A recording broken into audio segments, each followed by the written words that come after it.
Bismillahirrahmanirrahim. Assalamu alaikum.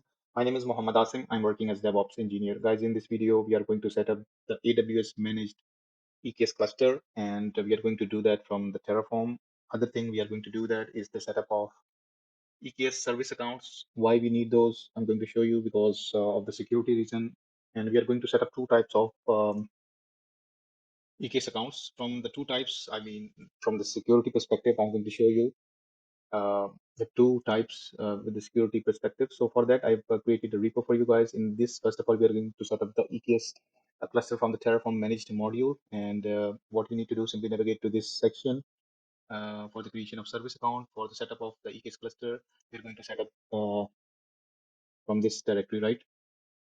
So a little bit of overview. In past, I've already made a lot of videos regarding the setup of EKS cluster to the managed module, right? So what we are going to do, the architecture is something like that. We are going to set up the backend, and we are going to set up a VPC for our EKS cluster, right? And in that particular cluster, we are going to set up the EKS cluster.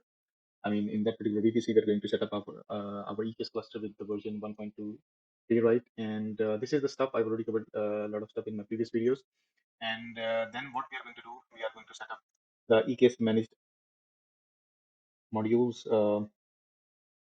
For that, I've set up the directory. Let me navigate to that. So here are, this is the directory, which is what we are going to do for the setup. So I've also added readme md for that. Some of the stuff with regard to the security perspective is that there are two types of EKS accounts. From the security perspective, one account, I mean, one module is what we are going to apply in this demo, which is regard to the EKS role hardening with the OIDC specific namespace, which means that if I spin up my application in a specific namespace with a specific role, only that particular namespace is allowed to get the services which we have defined in this role. For instance, here I defined AWS S3 full access. So if this name, if our pod is deployed in particular namespace, for instance, in the Cloud Geeks namespace, and if that particular uh, pod has the service account with this name, only that particular pod has access to uh, this policy which we have defined here.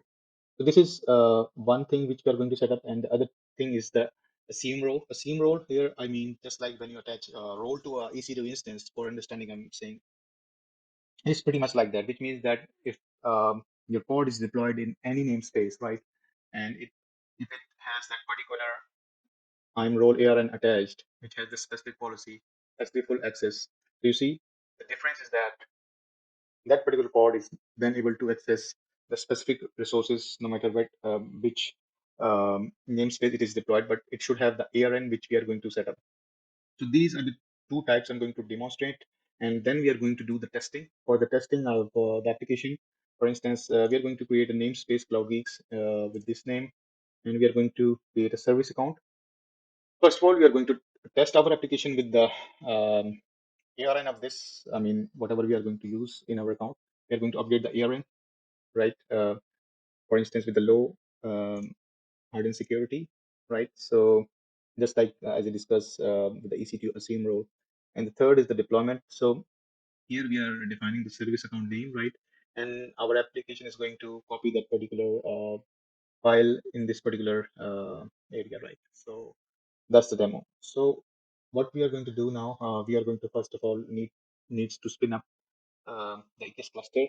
So what you need to do, simply navigate back to the section files, and this is the public repository. So what I'm going to do, I'm going to clone this, right? And I do have SSH access, but definitely you guys need to select this. So I'm going to copy this guy. And what I'm going to do, I'm going to spin up my container with the sandbox. What it does, it will create a directory on my desktop, so which is going to be mounted in that particular container. So let me start my sandbox. So you see this directory is created, and if I do .ps, one container is running, I'm going to exec into this particular sandbox, right? So let me do that. And so PWD, this is my present working directory, and I'm going to simply clone this particular repository, right? So now what I'm going to do, simply I'm going to navigate to Terraform, AWS EKS, and navigate to the Terraform section, right? So First of all, I'm going to source this EKS env. So what it has, so let me show you that it has the following cluster name and variable section and other paths, right? So also, I'm going to do chmod to key.shell. So what it does, it will first of all create a key inside our AWS account, which is going to be then used by the worker nodes. So then what we need to do, so we navigate to the section where I've defined my Terraform code. Simply navigate to this section, and as we are using the manage module, right? So we need to make sure that this bucket is created. So you can create this bucket from the CLI or manually. So let me just refresh this page, and we're going to navigate to the AWS console. So guys, I've successfully logged in to my AWS console. If you navigate to this section, let me refresh it. So you will see we don't have any EKS cluster. We are going to set up through the EKS manage module. So let's do that. And if I do Terraform init, we are going to initialize, but definitely we don't have bucket, so it's going to throw an error. So what you need to do, the whole point, I just want to make clear, for the initialization, you have to make sure that this bucket should be existing. Whatever you name, you need to update here. So let me show you this part. So once it's going to download the all modules, it's going to look for the backend, and you see it gives an error, right? So for that, what you need to do, simply navigate to this section and create a bucket for the backend where we are going to store our state file, right? And that is why we are creating this bucket. So that's fine. And okay,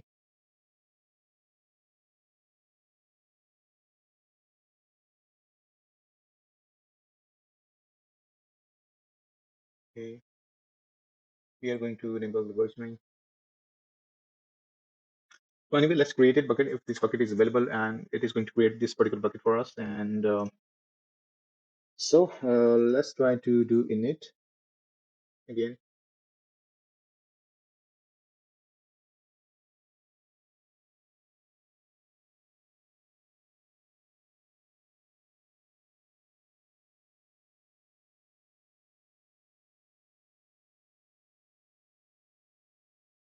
So currently what it is doing, it is downloading all the packages into your that current directory. Actually, I've mounted this one, so I just want to show you from here. It's going to create a hidden directory with the dot name. So if I navigate to this section, and if I navigate to the Terraform EKS, Terraform environment dev, you see this is the directory where it loads all the modules you see and the providers.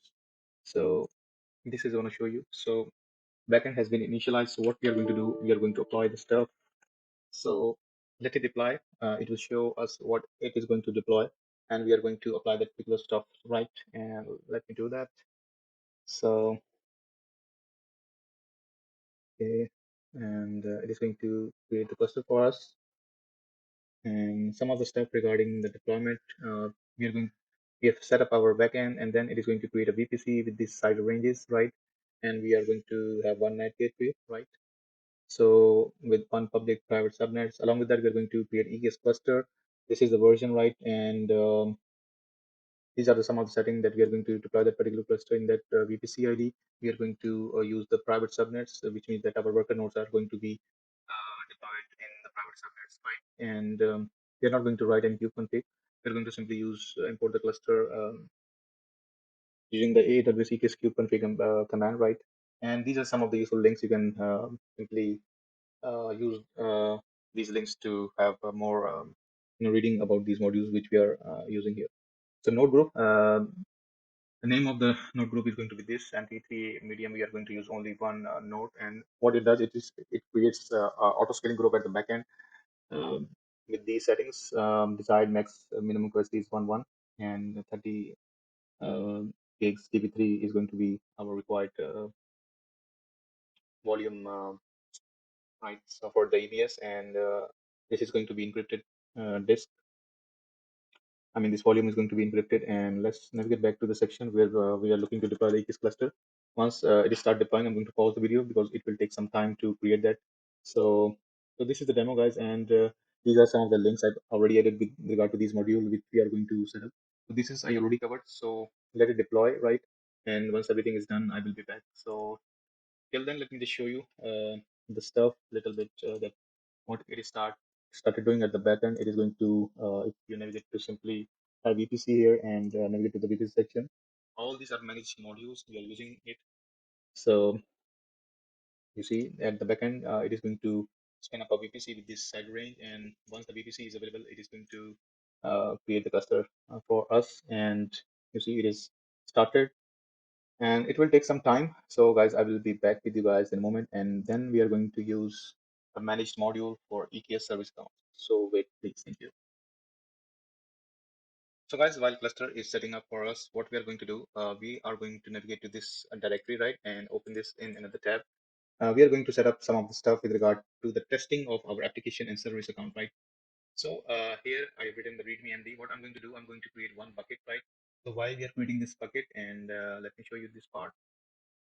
So in the deployment section, what we are going to do, we are going to deploy in the next Alpine, and in this particular bucket, we are going to copy our README MD, and README MD is already available, which is this file, right? So what we are going to do, I've already added commands to create bucket instead of UI. So in previous state file, I've set up the bucket from the UI. Now I'm going to show you the command. So while this is happening, what I'm going to do is one more shell into this same container. So if I do docker ps exec into this container, right, and this is the sandbox. So take a shell into this, and I'm going to paste this particular command here. So currently we don't have this bucket available. So we have added this particular command. And if I navigate to the section where we have our SD buckets, so click this guy and try to refresh it. So you see now we have two buckets. This bucket has the name Cloud Geeks Prod, and what we are going to do, you see this bucket is currently empty, and we are going to use the second command. So this is where we are just looking to enable the versioning for in case if we have any issue with regard to the files deleted or we don't take any backups. So we should have other version of our objects are available, right? So now what we are going to do, we are going to simply copy this particular file. So of course, currently our PWD is this. In this, we don't have any readme MD. So what we are going to do, we should be able to enter into that particular directory. So EKS service account. So if I do ls and we get to the create section, you see now we have readme MD. So let's try to use this command. So what it does, it is actually uploaded this readme file to this bucket. So just simply refresh it, you will see that this file is going to be available, right? So if you navigate to this section, it is going to copy this particular file, right? So this is the container, this is the init container. It is using the AWS CLI image, right? So this is very important for the testing perspective. So then once everything is set up, you see in the next tab, it is in progress, the EKS cluster, it is in progress state, and if I navigate to section, okay, IAM section. Now I need to navigate to the IAM section. We will see the two roles are going to be available. So what we need to do, simply type IAM, right? Okay. So navigate to the roles section and simply type, let's say, type prod. And currently those are not available. Okay. Let me check the names of those roles as well. So here I define. So those are going to be created soon, right? So as we have defined our define these in our main TF file, right? So and the other role name is going to be Cloud Geeks Dev. So prod and dev should actually will be visible here for the filtration. So those are not created because it is in progress state.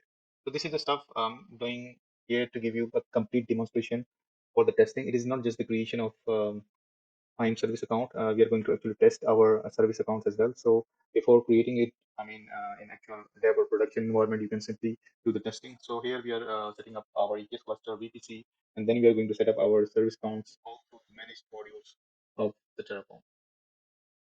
So let's wait for a while. So guys, our setup is completed, which means the deployment of EKS cluster and everything is ready. So what we're going to do, simply refresh it and now type prod, which means that our roles are available, and even if you type dev, it should be available, right? So here you go. So first of all, if I do the testing with regard to the dev, I mean with the prod account, you see it has the full access, but the main point from the security perspective I need to share is the trust relationship, you see. So this is where we are going to use the security hardening. You see the system and service account. So this is the namespace, right? And this is the name of the service account. So similarly, this is the namespace and this is the name of the service account, because these one thing I need to tell you, none of this namespace or other namespace is not even created, or not these service accounts created. These service accounts we are going to create through the YAML files. Either you can use the Helm or YAML, but these are just actually you are allowing those namespaces and service account which you are going to create in the next stage through the YAML file or Helm, right? So this is the hardened I'm role. And the other thing I need to show you, just like with the EC2 role, where we are not doing hardening regarding the namespace, right? So let me show you that part. So simply type dev, and if you see this, the difference in the trust relationship, it has the full access, and I've added this relation stuff, but these are the policies you can attach different permissions, right? The whole difference here is that we are actually allowing the OIDC here only. In that particular previous case, we are actually allowing the OIDC along with the specific namespaces and service account.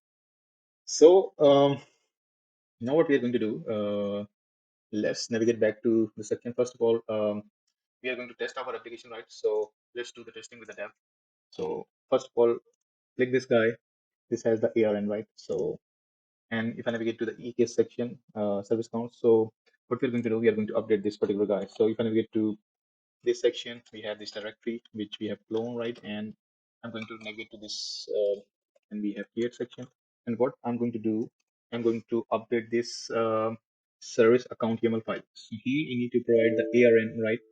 So by numbering, I give the number 1, 2. So it will follow the sequence. First, it's going to create the namespace Cloud Geeks, and here we are going to, okay, let me just undo the stuff. So yes, I have the spacing issue as well. So I just want to make sure that I should have no spacing. So just refresh it. So let's try to do shift insert here. Okay, let's start with the tab. I'm going to do tab. So because identification might cause some errors, but this is the role which we are going to use, right?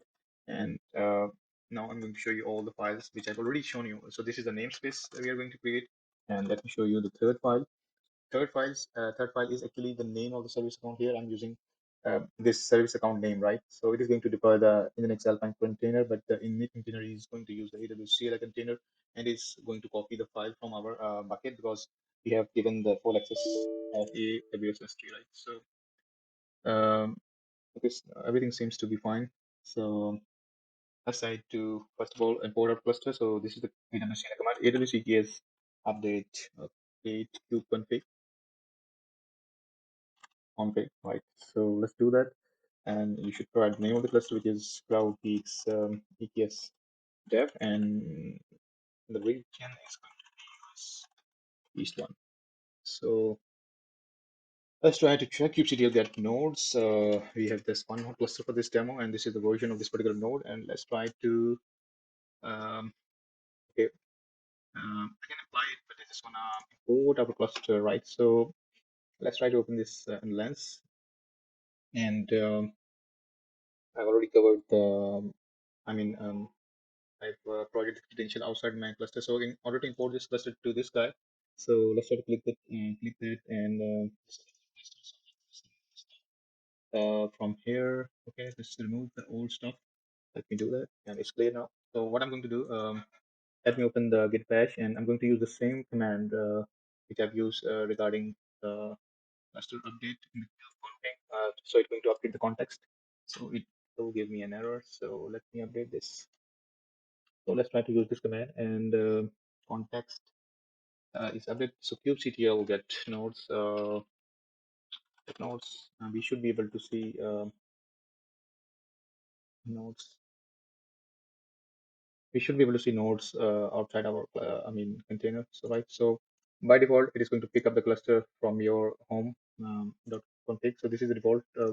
What you need to do is to simply click this guy, and then I'm going to apply stuff. So what you need to do, navigate to the pod section. So we have these namespaces available, and I'm going to simply now do the kubectl apply to all files, right? So let's do that.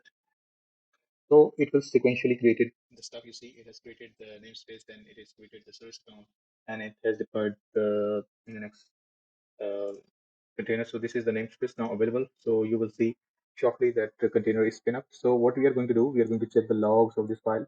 So um, these are the logs of the file, but we want to see the specific logs because these are the logs of the Nginx Alpine container. We need to check the logs of the AWS CLI. So navigate to this section, navigate to the AWS CLI.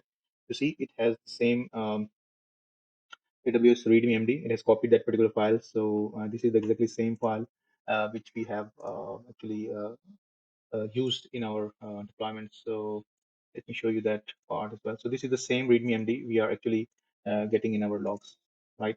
So guys, this is the first part regarding the testing. Currently, what role we are using, this is the role and ARN. So this has the trust relationship with low security hardening, and it is just like assume role of EC2 instance. Now what I'm going to do, I'm going to test the other role, and the other role is going to be fail. Why it is going to fail? Let me show you that. Now what I'm going to do, I'm going to update the ARN of that particular file.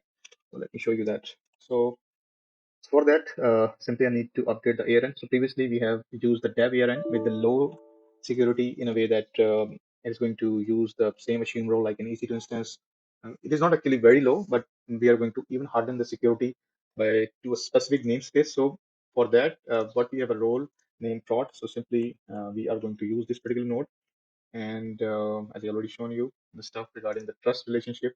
So one thing, the mistake here is that I intentionally added that it has the right namespace, but you see this has the wrong service account name, right? So our service account name is this service account name. So it should not work. So this namespace does not exist, but this has exists. So let's try to apply this particular guy, and let's see. So yeah, this seems to be okay, but just for indentation, I just want to make sure that I should have the right indentation and do the kubectl apply -f. So it is going to configure one service account, right? So it is actually running to make it fail because it is a deployment. Either you can simply delete this guy or you need to restart. What restart is going to do is simply going to actually delete that particular pod. So let's do that. So if you navigate to this section, you see. I mean, if this pod is not going to be available, so your previous deployment is going to be still in running state. So what went wrong with that? So let's see the logs. So we're gonna see the logs of this guy. So you see an error, access denied. You see why we have access denied? I've already told you that this has the issue. Let's try to fix the issue. We can use the Terraform, or as the length of this video is getting big. So what we are going to do, just quickly update the issue. I mean, quickly fix the issue. So I'm going to update this service account name is service account name. So I'm going to update this. One thing I need to show you. So let me tell you that the account of the service account name is service account name. So this is the service account name, and let me tell you, this is the name of the service account name. So this is the issue. We are actually fixing it as we have. I need to show you for the demonstration purposes. So you see, this is the right namespace. I need to update this guy, right? And I need to fix this. So I just want to make sure that everything is okay. Okay, that is fine. So I'm going to update the policy, and let's see what we have now. We have the Cloud Geeks, all right, namespace, and the service account name is the service account name. So now what I'm going to do, navigate back to this and simply restart it. So let's try to restart. Once everything is okay, it's going to remove the previous container. You see it's terminating, and you see now it has the access, and you can check the logs of the AWS CLI. It should have our file back readme md again with the security hardened role. So guys, this is it. If you like the video, please like, share, and subscribe the channel. Have a nice day.